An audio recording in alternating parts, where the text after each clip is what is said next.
Hey everybody, what is up? Welcome back to Final Trade. We're about 2.5 weeks from the release of Lost Caverns of Ixalan, and I wanted to talk about what we may have to pay. And of course, Lost Caverns is going to be a standard expansion. We're on a 3-year standard rotation.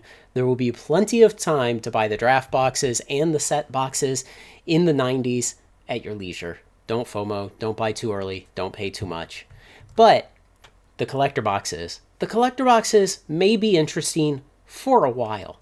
And why I say for a while is that, again, it's a standard expansion.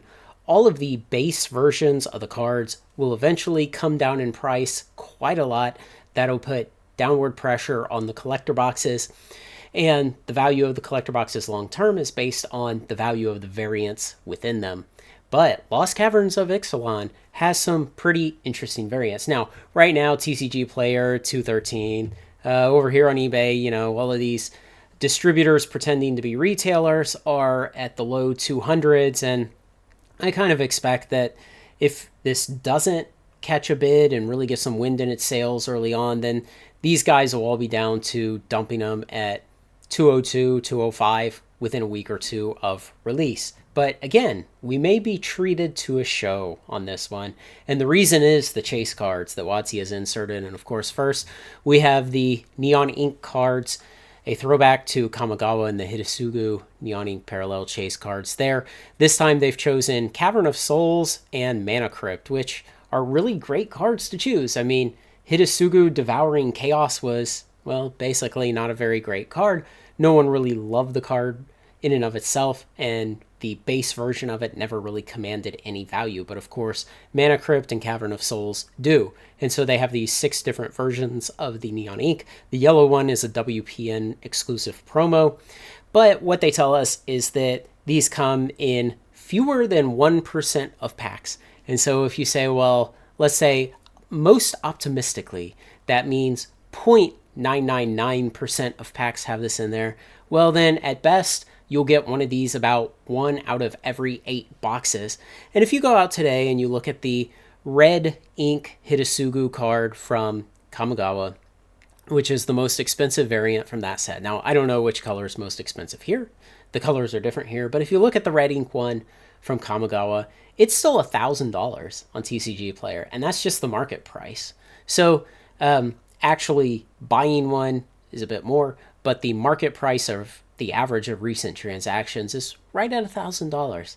So this kind of inserts a lottery ticket into these boxes, which is why I say we may be treated to a show in terms of the price of these boxes for a little while the market tries to get a handle on the exact rarity of these cards, the rarity of each color comparatively, because if you remember the Hitasugu cards from Kamigawa, the different colors had different rarities.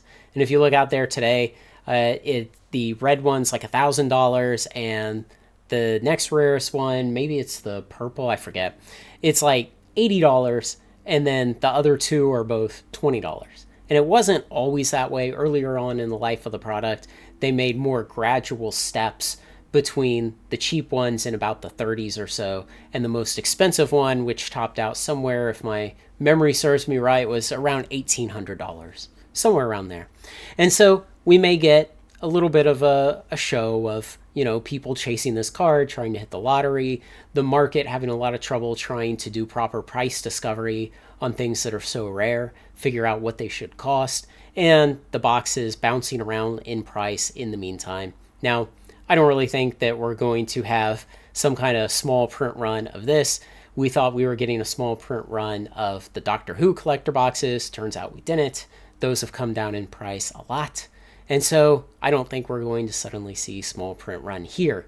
It's probably going to be somewhere in the normal 200 to 300,000 kind of print run for a standard collector box that we're used to.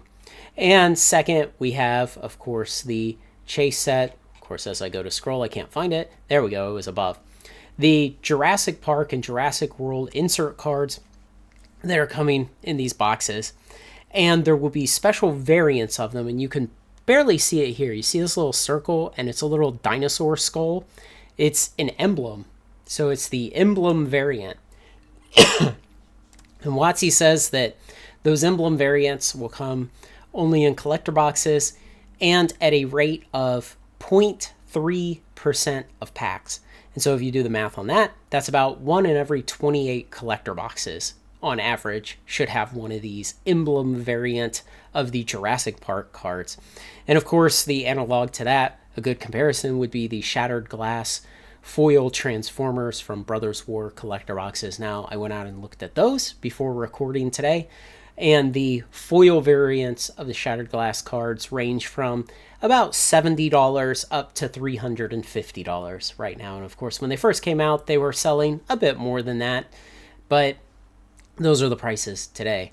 And so these Ixalan collector boxes really have 2 potential lottery tickets in them. And it will be interesting to see if it performs kind of like the Brothers War boxes did early on, where the prices went up $220, $230 kind of range, and then eventually came back down. Of course, Brothers War collector boxes today are below $200. I think that's kind of the best case scenario for this. So again, I would say don't buy too early, don't FOMO, don't pay too much. Just wait.